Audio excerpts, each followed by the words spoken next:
ये शुरू करते हैं आज हम लोग 11th लेक्चर एडवांस सीरीज का। और हम लोग पिछले क्लास में इलेक्ट्रोस्टैटिक्स किए थे और मैंने कहा था आपको कि एक लेक्चर हम लोग 12th का करेंगे, एक लेक्चर 11th के मैकेनिक्स पोर्शन का करेंगे। कुछ दिन तक अभी ये चलते हैं, फिर हम लोग केटीजी थर्मो पे आएंगे।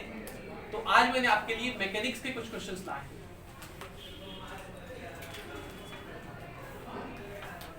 तो हम लोग वर्क पर एनर्जी तक के सारे question, circular motion, kinematics, laws of motion, friction, work पर एनर्जी, सर्कुलर मोशन, ये कर चुके हैं। आज जो मैंने क्वेश्चन लाया है वो कॉलिजन पे बेस्ड है। वो कॉलिजन के कुछ बेसिक कॉन्सेप्ट बेस्ड है। कॉलिजन का अगर मैं थोड़ा सा बात आपको याद दिलाऊं तो दो तरह का कॉलिजन, एक को बोलते हैं इलास्टिक, दूसरे को बोलते हैं इनइलास्टिक। और ये क्लासिफिकेशन इस बेसिस पर है कि काइनेटिक एनर्जी कंजर्व रहता है या फिर नहीं रहता। इस बारे में जरा सोचिए, एक बार समझिएगा।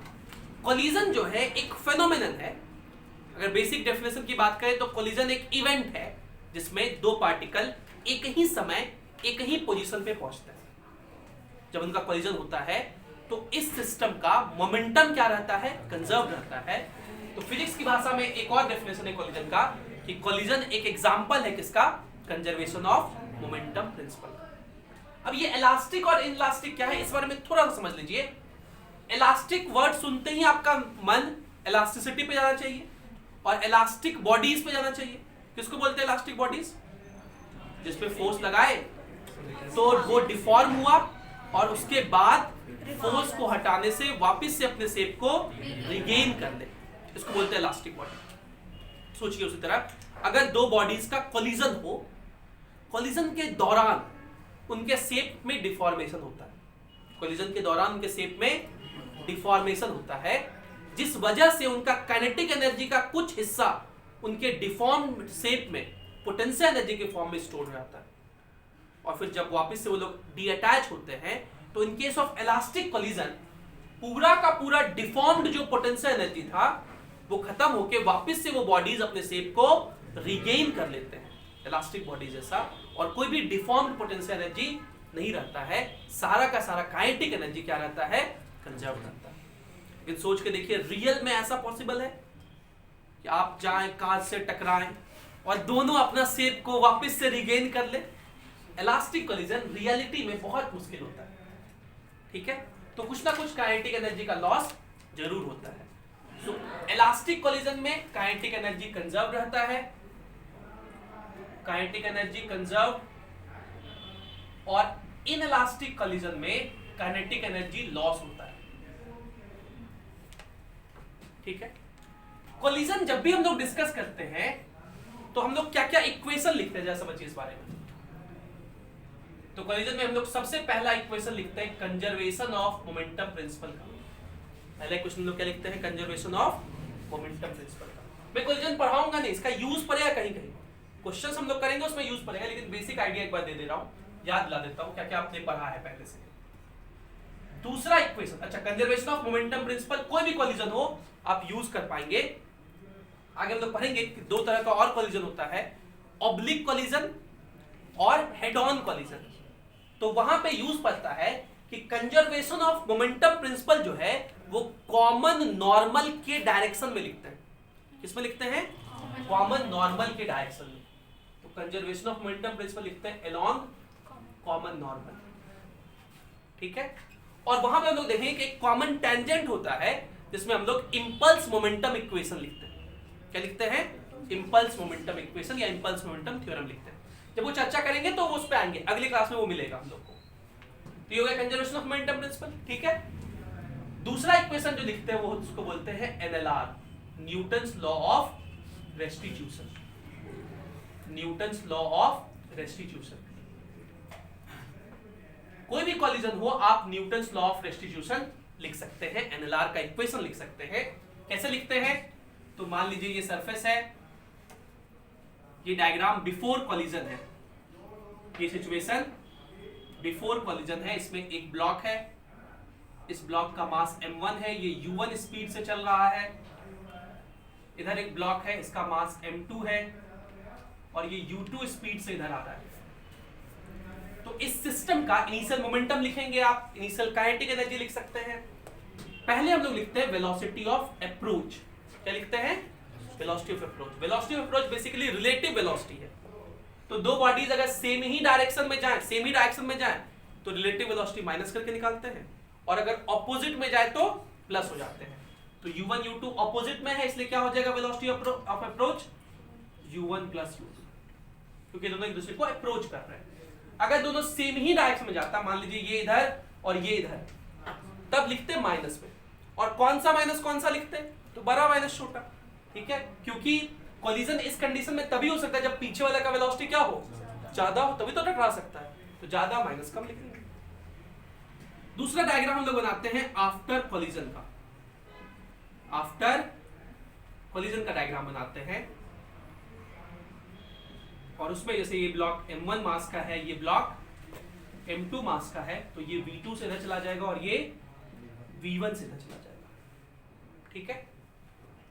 ये v1 v2 से चला जाएगा। यहां पे हम लोग लिखते हैं velocity of separation, velocity of separation, और वो भी एक रिलेटिव वेलोसिटी है।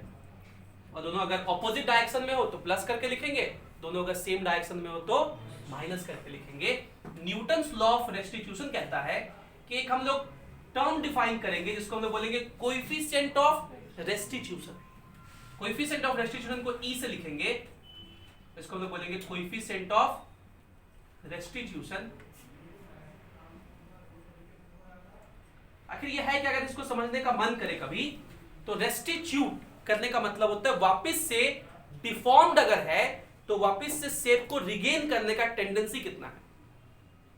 डिफॉर्म अगर है तो रिगेन करने का टेंडेंसी कितना है, इसी को रेस्टिट्यूशन कहते हैं। तो सोचो इलास्टिक कोलिजन में कितना होगा? 1 होगा। इलास्टिक कोलिजन में कितना होगा? तो इलास्टिक में इस E का वैल्यू 1 होता है, और ये E है क्या? तो E को डिफाइन किया गया है velocity of separation by velocity of approach. और इस इक्वेशन को कि E is equals to velocity of separation by velocity of approach कहता है। इसी को हम लोग क्या बोलते हैं? NLR, Newton's law of restitution.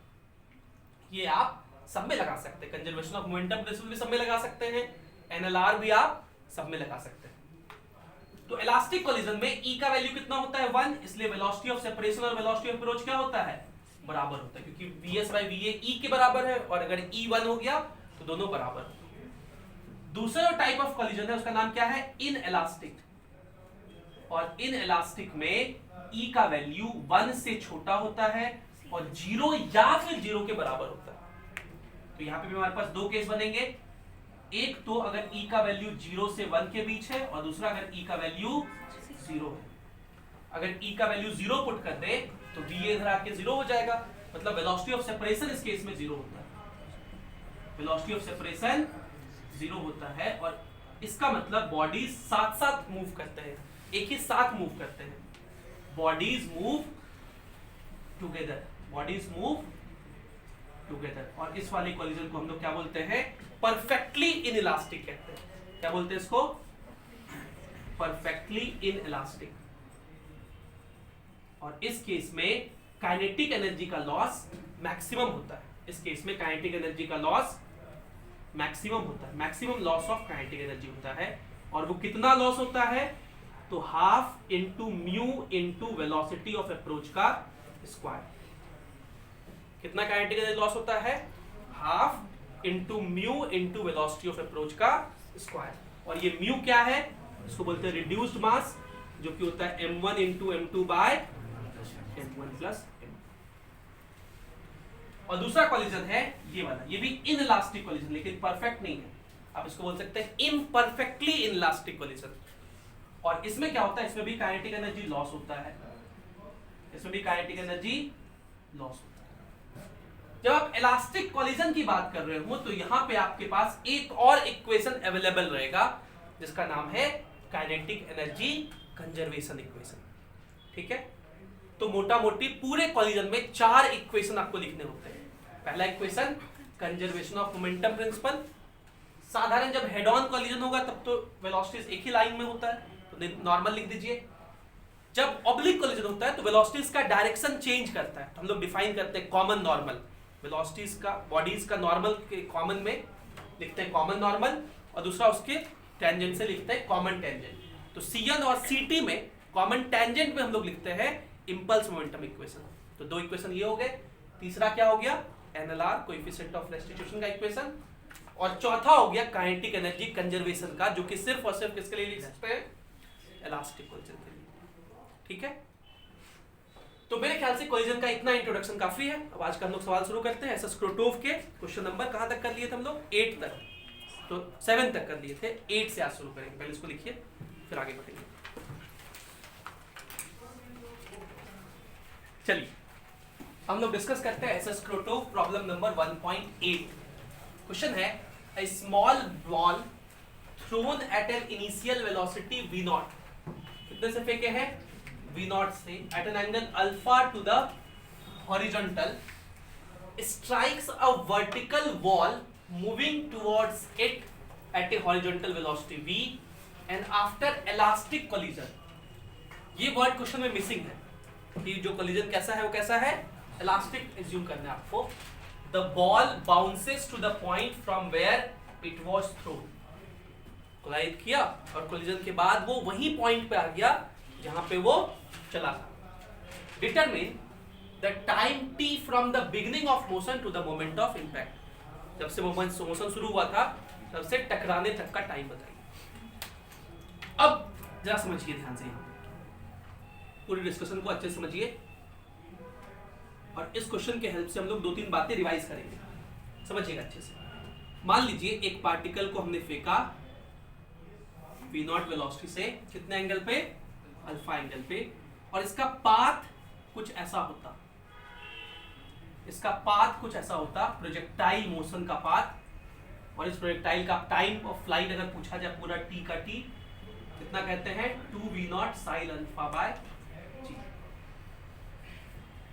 2v0 sin alpha by g, ये यहां से यहां तक जाने का टाइम। लेकिन अभी ये इस तरह का मोशन तो नहीं करेगा, हो क्या रहा है, एक वॉल है जो कि चल रहा है इधर की तरफ। अब इस वॉल से ये कहीं भी कोलाइड कर सकता है। एक सबसे जनरलिस्टिक केस ये होगा कि एकदम जब मिडिल में हो यहां, तब जाके वो कोलाइड कर ले, तब जाके वो कोलाइड कर ले, फिर यहां आके टकरा जाएगा। सबसे पहले हम जनरलिस्टिक केस लेके आपको कुछ समझाना चाहते हैं, और वो समझिएगा ध्यान से। मान लीजिए कि ये वॉल जब एकदम मिडिल में था, उसी समय ये इससे जाके टकराया, ठीक। तो अगर कोई वॉल से कोई पार्टिकल टकराता है इलास्टिकली, और वो वॉल कैसा हो, मूविंग हो, तब क्या होता है, इस बारे में पहले लोग यहां चर्चा कर लेते हैं, ठीक है। तो पहला केस हम लोग डिस्कस कर रहे हैं, पहला पॉइंट जो डिस्कस कर रहे हैं वो ये है कि मान लीजिए कोई एक हैवी वॉल है, ये क्या है, एक हैवी वॉल है, और ये वॉल इधर की तरफ मूव कर रहा है v से, कितने से मूव कर रहा है, v से, और कोई पार्टिकल जो कि इधर जा रहा था v0 से, इससे जाके टकराता है इलास्टिकली। आप इलास्टिक कोलिजन समझ पा रहे क्या होता है? इलास्टिक कोलिजन में वेलोसिटी ऑफ अप्रोच और वेलोसिटी ऑफ सेपरेशन क्या होता है, सेम होता है, बराबर होता है। तो अगर अभी लिखे वेलोसिटी ऑफ अप्रोच, तो आप क्या लिखोगे, v0 प्लस v, दोनों एक दूसरे के अपोजिट में है, इसलिए velocity of approach relative velocity add होकर निकालेंगे। अभी बताओ, कोलिजन के बाद वॉल किधर चलने लगेगा और इसका वेलोसिटी कितना हो जाएगा, सेम ही रहेगा, वॉल के वेलोसिटी में कोई फर्क नहीं पड़ेगा, ये इधर ही चलेगा v से, और ये जो पार्टिकल है कोलिजन के बाद इधर रिबाउंस हो जाएगा। और कोई जरूरी नहीं कि v0 से ही हो, कुछ भी से हो सकता है। मान लेते हैं वो कितने से हो जाता है, v डैश, और v0 से नहीं होता है, वो बढ़ जाता है इनफैक्ट। अभी अगर लिखे वेलोसिटी ऑफ सेपरेशन, तो लिखेंगे v डैश माइनस v, क्या लिखेंगे, v डैश माइनस v। और ये कैसा कोलिजन है, इलास्टिक कोलिजन है, और इलास्टिक कोलिजन में velocity of separation velocity of approach के बराबर होता है, और इस वजह से ये v0 प्लस v का value v dash minus v होगा। देयरफॉर v डैश कितना हो जाएगा, v0 प्लस 2v। आगे से हम लोग इस बात को याद रखेंगे, ध्यान में रखेंगे कि जब कोई पार्टिकल इलास्टिकली किसी मूविंग वॉल से कोलाइड करता है, तो टकराने के बाद अपना खुद का वेलोसिटी तो लेके आता ही है, प्लस 2 टाइम्स वॉल का वेलोसिटी लेके आता है, ठीक है। अगर इलास्टिकली कोलाइड करता है तो। ये पॉइंट आगे हम लोग को ध्यान रखना। अब इस बात से मैं समझाने का प्रयास कर रहा हूं आपको कि अगर ये वॉल मिडिल में होता तो ये पार्टिकल जाके टकराता, जाने का समय कितना लगता, total time of flight by 2 लगता। बोलो, जाके टकराता, टकराने के बाद आने का समय यहां लगता, क्या वो टाइम ज्यादा होता या कम होता?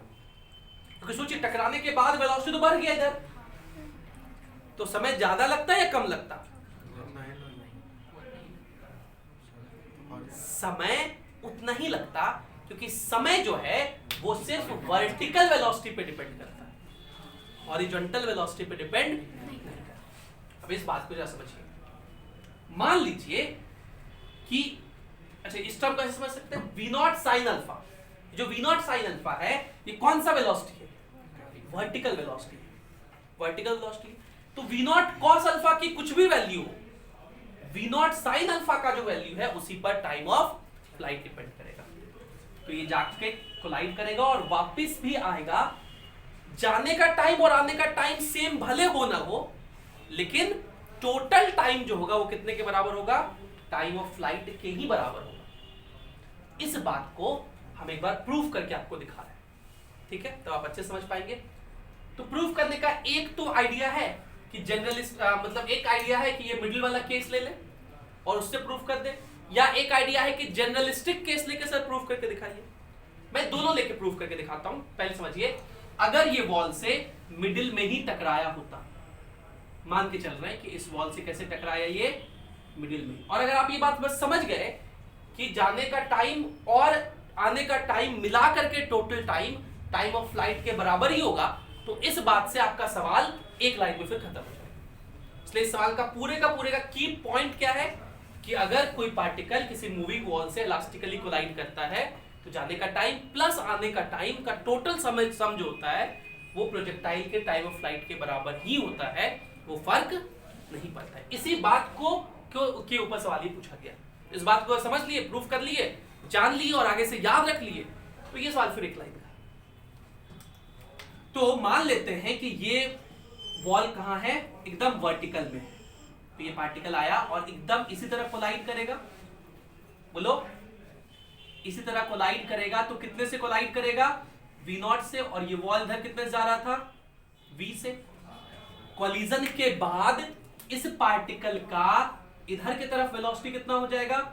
V नॉट प्लस 2v, और ये पार्टिकल इस तरह से मोशन करके इसी पाथ पे यहां आएगा, ठीक है? इस पार्टिकल का वर्टिकल वेलोसिटी यहां कितना है? 0।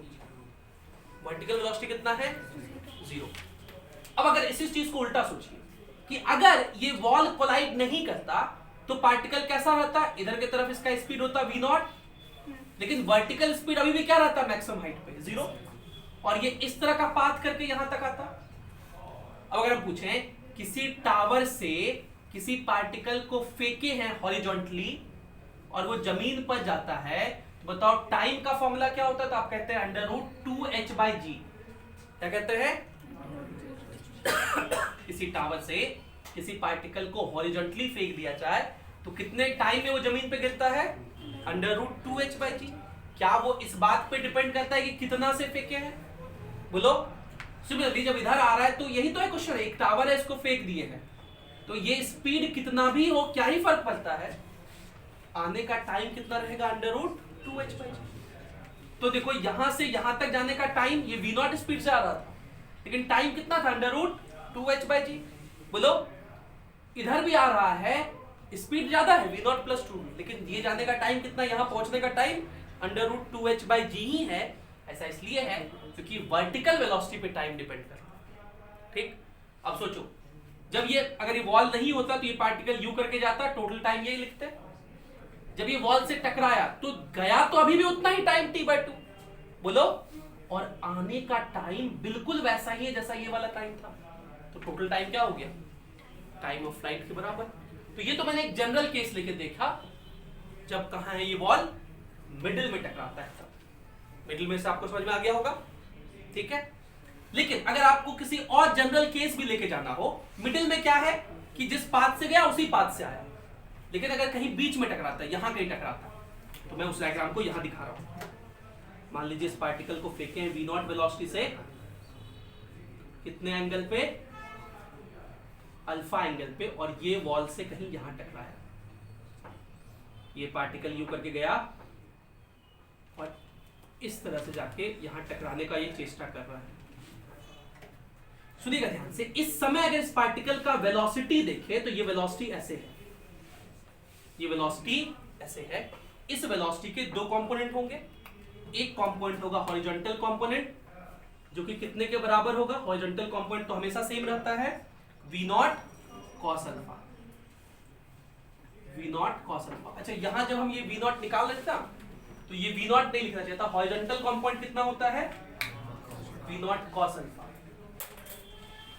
तो सब जगह लिख दीजिए v0 cos अल्फा। v0 की जगह क्या लिख दीजिए आप, v0 cos अल्फा, क्योंकि v0 से थोड़ी टकराएगा, कितने से टकराएगा, v0 cos अल्फा से टकराएगा।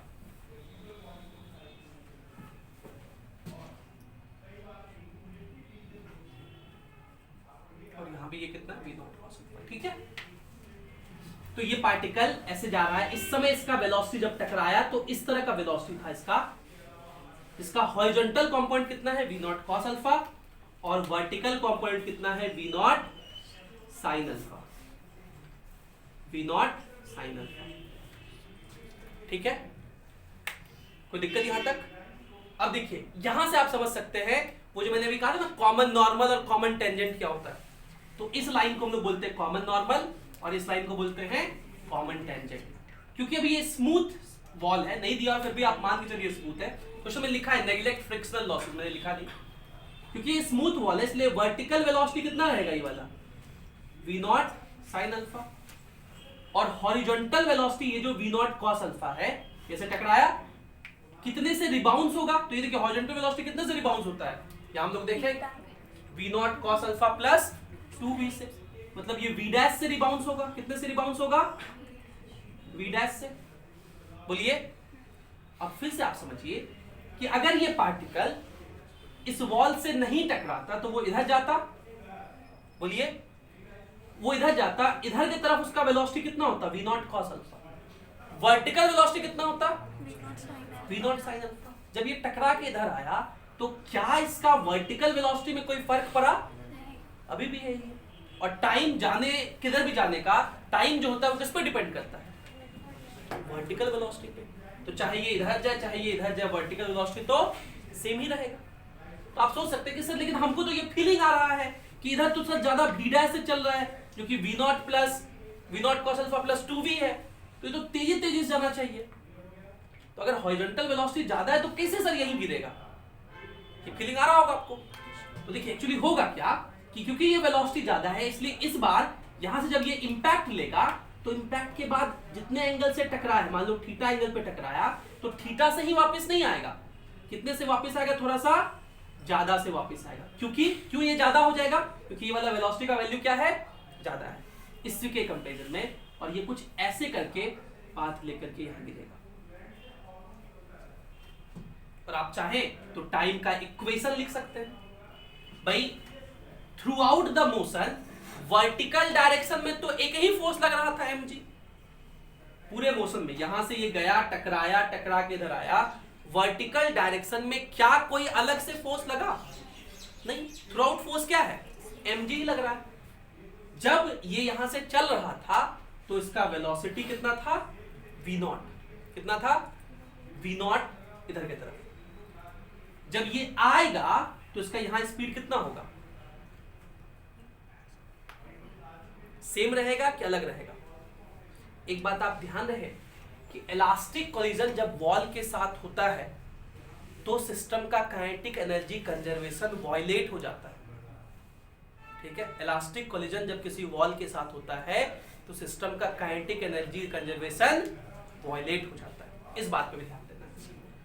बाकी आप चाहे तो इक्वेशन लिख के सॉल्व कर सकते हैं। देखिए मैं इक्वेशन लिख के दिखा रहा हूं, इक्वेशन लिख के प्रूफ करके दिखा रहा हूं कि टाइम ऑफ फ्लाइट यही होगा। ये पार्टिकल यहां से चला, टकराया, यहां वापस आया, तो इस पार्टिकल का डिस्प्लेसमेंट कितना है। अगर हम पूछें, इक्वेशन लिख रहे हैं s = ut + ½ at² ऊपर की तरफ, तो इस पार्टिकल का डिस्प्लेसमेंट कितना है, 0। इनिशियल वेलोसिटी ऊपर की तरफ v नॉट साइन अल्फा, बोलो, हाफ एक्सलेशन ऊपर की तरफ -g इंटू टी स्क्वायर। और ऊपर की तरफ क्या कोई और एक्सलेशन है जिससे मुझे इस इक्वेशन को लिखने में कोई दिक्कत होगा? कोई और एक्सलेशन नहीं है। अगर यहाँ फ्रिक्शन वगैरह होता तो फिर दिक्कत हो जाता। ऊपर की तरफ कहाँ कोई फोर्स है? जो भी ये नॉर्मल लगाएगा इंपैक्ट वो तो इधर होगा ना, हॉरिजॉन्टल में ना। अच्छा यहाँ एक टी छूट गया, तो इसको इधर भेज के टी काट के देखिए तो टी का वैल्यू कितना आ जाएगा, 2v not sine alpha by. इसका मतलब टोटल टाइम क्या रहेगा, कैपिटल टी के बराबर रहेगा। तो नेट सेल में इस क्वेश्चन में हमें ये समझना था कि इररेस्पेक्टिव ऑफ द फैक्ट कि ये वॉल से कहां कोलाइड करे, क्या हो इसके साथ, ये जाने का टकराएगा और टकरा के जो वापस आएगा टोटल टाइम इसके बराबर रहेगा, टाइम ऑफ फ्लाइट के बराबर रहेगा। तो मान लिया कि जाने में जो टाइम लगा वो लगा टी नॉट या टी स्मॉल टी, मान लिया इसी केस को लेके चलते हैं, जाने में कितना टाइम लगा, टी। सो कहां लिखे, यहां लिख के दिखाते हैं, let t is time of ascent, उसको हम ascent का टाइम कह दे रहे हैं, ascent। मान लीजिए स्मॉल t जाने में टाइम लगा, तो ये डिस्टेंस कितना होगा, हॉरिजॉन्टल डायरेक्शन में तो कोई फोर्स लग नहीं रहा है भाई, जाते वक्त हॉरिजॉन्टल डायरेक्शन में कोई फोर्स लग रहा है, कितना होगा ये distance, v naught cos alpha into T. Total time of motion हमें पता है कैपिटल टी है, तो अगर स्मॉल टी जाने में लगा तो आने में टाइम, टाइम ऑफ डिसेंट कितना लिखेंगे, capital T minus small T. अब देखिए आपको ये लग रहा होगा कि सर जब इंपैक्ट हुआ उस समय तो फोर्स लग गया, लेकिन वो एक मोमेंटरी फोर्स था, इंपैक्ट लगा, मोमेंटम को चेंज किया, वेलोसिटी को चेंज किया, फिर तो वो फोर्स लगना क्या हो गया, बंद हो गया। मतलब अब ये वेलोसिटी कांस्टेंट हो चुका है, v डैश जो भी था, v डैश कितना था, v naught cos alpha plus 2v, ये क्या हो चुका है, कांस्टेंट हो चुका है। अब तो फिर से हॉरिजॉन्टल डायरेक्शन में कोई फोर्स नहीं लग रहा है, तो ये कांस्टेंट फोर्स से फिर इधर आएगा। अभी भी डिस्टेंस कितना चलेगा, इतना ही, लेकिन अब डिस्टेंस का फॉर्मूला क्या लिख सकते हैं, डिस्टेंस स्पीड कितना है, v dash into time t minus t। यही खाली इक्वेशन को सॉल्व कर देना है, आपका आंसर आ जाएगा। मैं यहां इक्वेशन सॉल्व कर देता हूं, v नॉट cos अल्फा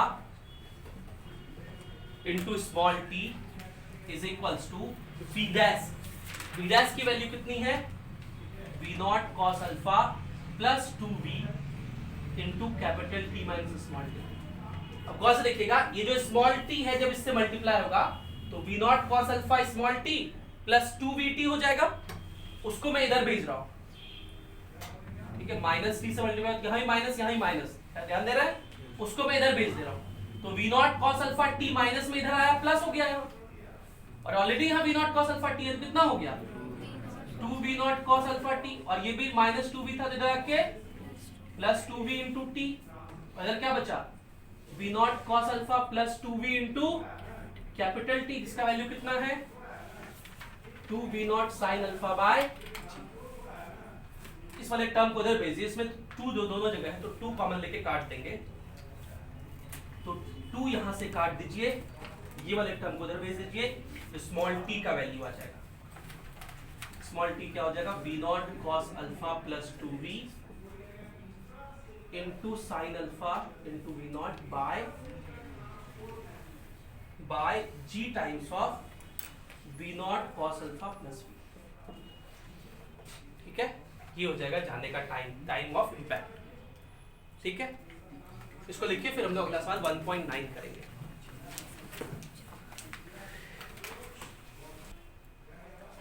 ये जो मैंने यहां स्पीड लिखा है ये क्या होगा, v साइन अल्फा, ये मतलब साइन अल्फा नहीं, कुछ मतलब जो भी इसका यहां पे वेलोसिटी v मान लीजिए, ये एंगल थीटा, इधर की तरफ क्या होगा v साइन थीटा। मतलब ये समझाना चाहता है कि यहां पे स्पीड क्या रहेगा, ये v नॉट साइन अल्फा वाला नहीं होगा, यहां वाला स्पीड यहां नहीं होगा, वो तो घट जाएगा, हॉरिजॉन्टल स्पीड सेम रहता है, वर्टिकल स्पीड चेंज कर जाएगा। लेकिन मैं ये कह रहा था आपसे कि इंपैक्ट के पहले जो वर्टिकल स्पीड था और इंपैक्ट के बाद जो वर्टिकल स्पीड है वो क्या रहा है, सेम रहा है। मैं इन दोनों को कंपेयर कर रहा था, ठीक है, ये सेम है, इसका मतलब कि चाहे वो पार्टिकल उधर जाए चाहे वो पार्टिकल इधर जाए, पाथ अलग अलग हो सकते हैं लेकिन समय क्या रहेगा, सेम रहेगा, क्योंकि वर्टिकल वेलोसिटी सेम है। ठीक है, ये वी नॉट साइन अल्फा नहीं होता। नोट कर लीजिए इस पे सारी बातें। एक सवाल और इस पे आया है कि सर आप ये कहें कि ये जो वर्टिकल वॉल है अगर मिडिल में आ जाए तो भी, हम ये कह रहे थे आपको, ये मिडिल में रहे तो भी जितना समय जाने में लगेगा आने में उतना ही समय लगेगा, हम ये कह रहे थे। हाँ, इस केस में रेंज सेम नहीं होगा, वो यहीं से पास नहीं करेगा। क्वेश्चन ये कह रहा है कि वैसा केस लीजिए जिसमें वो वहीं से पास कर रहा है, तो इस केस, ये केस आंसर नहीं होगा, इसलिए t का वैल्यू t/2 तो नहीं होगा। अगर ये केस होता तब तो सीधा सा आंसर कितना हो जाता, t/2, तो t/2 हमारा आंसर होता, लेकिन वो तो आंसर नहीं है ना। ये केस मैंने आपको इस बात को समझाने के लिए लिया था कि ये यू करके जाएगा और आएगा भी, दोनों जाने का और आने का समय क्या रहेगा, सेम रहेगा। एक बात और, पाथ पूरा हूबहू सेम नहीं फॉलो करेगा, कि स्पीड ज्यादा है तो ये थोड़ा आगे जाकर के यहां गिरेगा इस केस में, लेकिन जो जाने का समय और आने का समय है वो क्या रहेगा, सेम रहेगा। ये पाथ नहीं फॉलो करेगा, पाथ अलग फॉलो करेगा, लेकिन जाने का समय प्लस आने का समय, जो टोटल समय होगा वो किसके बराबर होगा, टाइम ऑफ फ्लाइट के बराबर होगा। और आपसे क्वेश्चन ये कह रहा है कि ये जाके टकराया कुछ इस तरह से, ऑब्वियस बात है यहां नहीं टकराया होगा, कहीं इधर टकराया होगा या उधर, ताकि वो जब वापस आया तो वो यहीं से पास किया, तो वो टाइम बताइए कितना होगा जो हम लोग कैलकुलेट किए, ये होगा। अगर वो ये केस होता तब तो टाइम सस्ता कितना हो जाता, t0/2, लेकिन इस केस में वो यहां से पास करेगा क्या, नहीं पास करेगा, इसलिए ये केस आंसर नहीं हो सकता। वो मैं इसलिए लिया था, मैं आपको बताना चाह रहा था कि चाहे जाने और आने का टोटल समय कोई भी केस लीजिए वो क्या रहेगा, सेम रहेगा। ठीक है, और कोई किसी को डाउट है?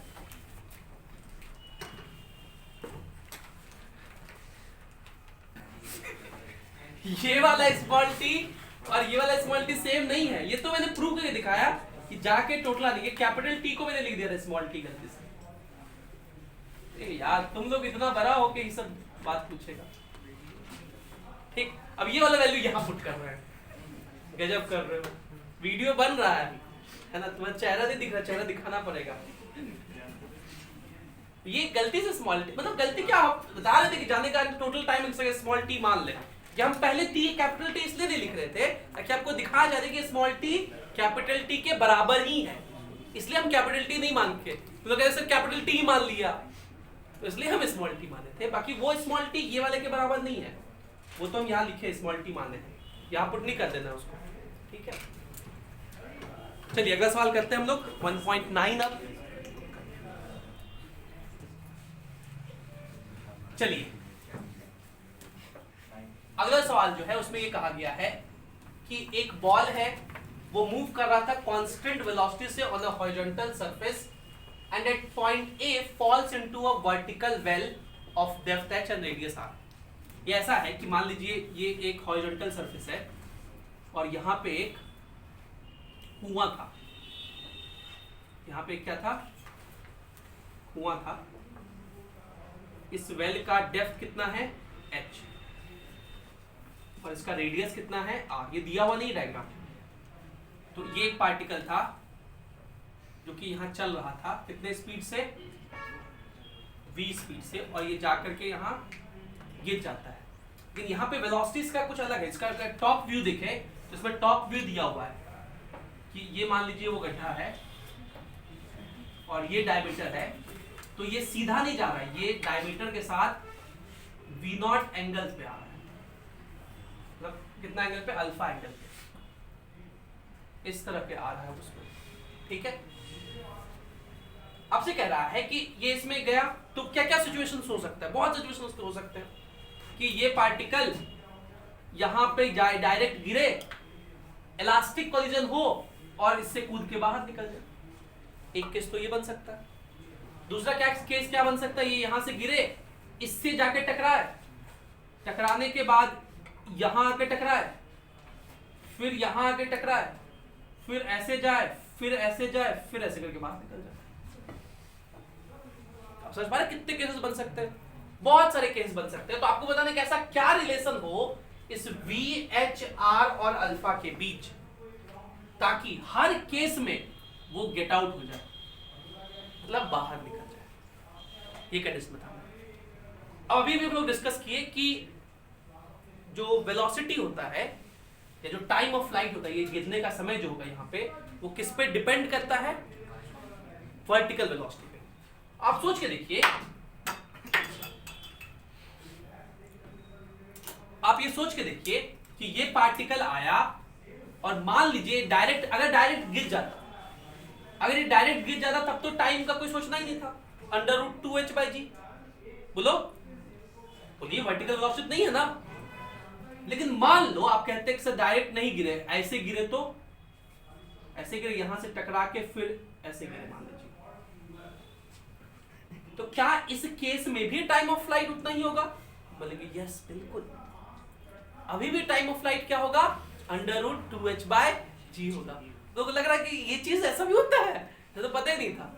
ये इलास्टिक कोलिजन की खूबी है। सर समझिए, जब ये पार्टिकल यहां से ऐसे गिर रहा है, जब ये यहां पे पहुंचा, कैसा कोलिजन हुआ?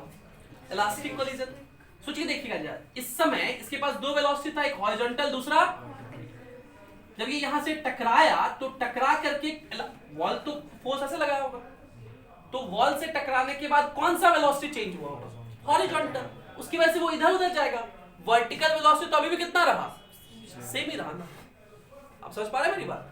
चाहे वो ऐसे करके टकरा के यहां गिरे, चाहे सीधा गिर जाए, चाहे ऐसे टकरा के फिर यहां टकरा के फिर यहां गिरे, कोई फर्क नहीं पड़ता। हर केस में टाइम ऑफ फ्लाइट, नीचे पहुंचने का टाइम क्या होगा? सेम होगा। सिमिलरली यहां से टकरा के वो ऊपर जाएगा, बोलो, फिर टकरा के कुछ ऐसे जाएगा, फिर ये बाहर। भैया मान लीजिए यहीं पे जस्ट वो बाहर निकला, तो गिरने और ऊपर आने का समय क्या होगा?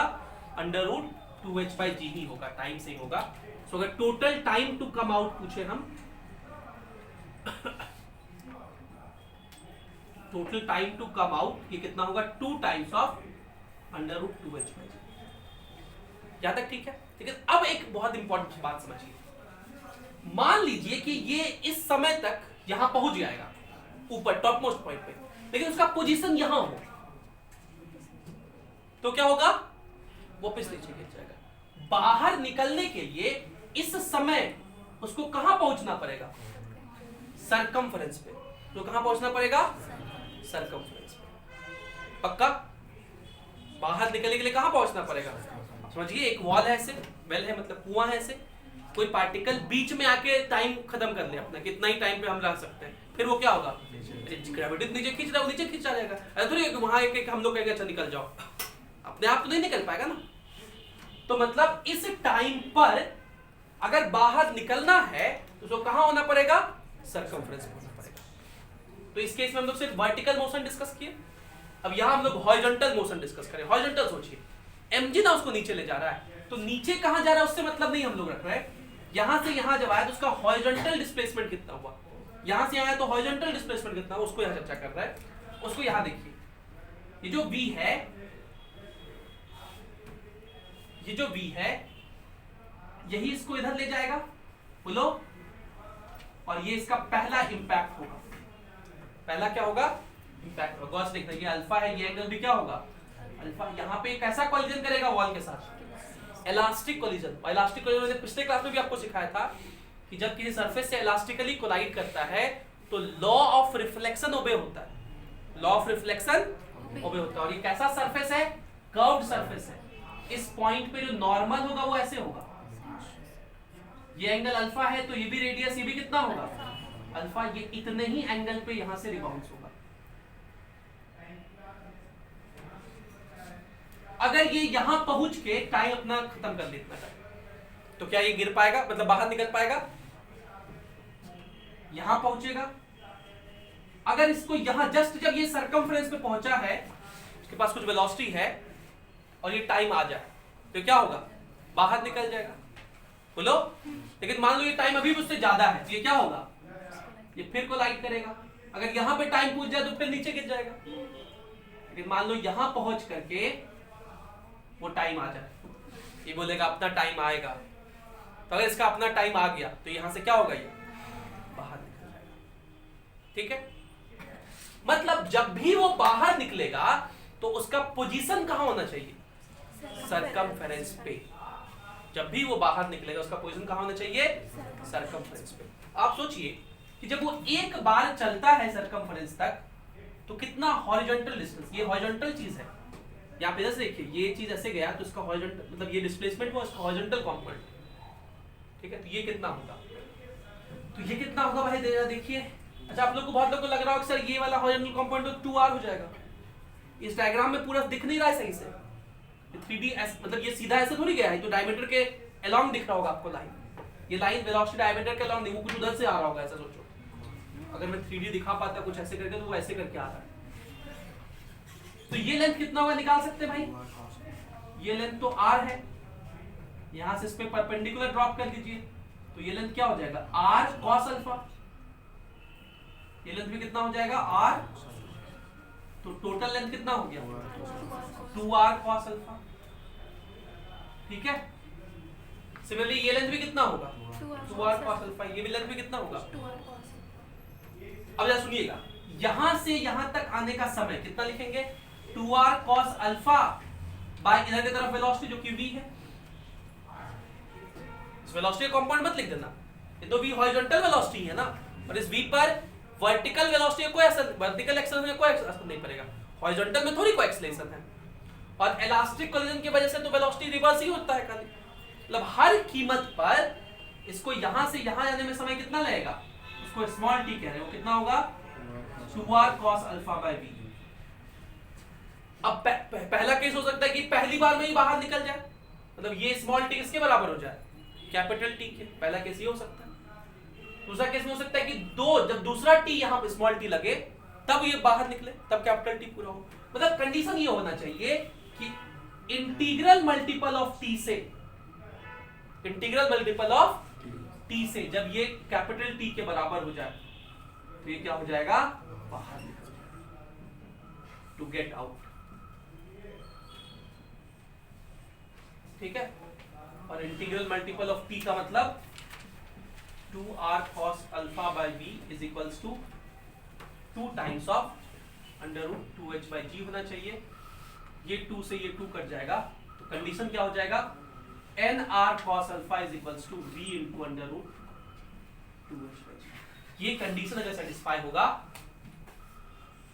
तो ये बाहर निकल जाएगा। आपसे ये कंडीशन पूछा था कि वह कंडीशन बताइए ताकि ये बाहर निकल पाएगा। और यहाँ पे n क्या है इंटीजर है, इंटीजर नेचुरल नंबर कहे तो ज्यादा सही रहेगा, 1 2 3 से शुरू होगा, 0 नहीं हो सकता, नेचुरल नंबर कहे तो ज्यादा सही रहेगा। क्लियर है ये बात पक्का? तो मोटा मोटी मेरा समझ है कि आपका यहां तक का कॉन्सेप्ट क्लियर हो गया। और अब हम लोग एडवांस सीरीज में अगले जो कुछ लेक्चर करेंगे वो जेईई मेंस पे ही फोकस्ड रहेगा, क्योंकि आने वाले जेईई मेंस एग्जाम को देखते हुए हम लोग कम समय में ज्यादा चैप्टर्स को रिवाइज करने का कोशिश करेंगे, ठीक है। तो अगले क्लास में मैं मॉड्यूल शुरू करूंगा, इलेक्ट्रोस्टैटिक्स का मॉड्यूल अगले क्लास में करना है क्या, वही करना है। तो अगले क्लास में हम लोग इलेक्ट्रोस्टैटिक्स का पूरा पोर्शन, ठीक है, जेईई मेंस लेवल के क्वेश्चन के साथ कर लेंगे। और फिर 3-4 अगले जो लेक्चर्स बनेंगे उसमें हम लोग क्या करेंगे, जेईई मेंस में के टाइप के सवाल, एडवांस सीरीज को भी थोड़ा रोक रहे हैं, एडवांस क्वेश्चंस को रोक रहे हैं, तो मतलब 15वें 16वें लेक्चर तक 17वें लेक्चर तक हम लोग जेईई मेंस लेवल के सवाल कर लेंगे ताकि आपका एग्जाम में फायदा हो जाए। और फिर हम लोग उसके आगे एडवांस सीरीज वापस से यही शुरू करेंगे। 1.10 आपका होमवर्क है, उसको सही से सोच के आइएगा, उसको बना के आइएगा, ठीक। क्या मेरी बात इतनी क्लियर है? Thank you for being with us, have a great day.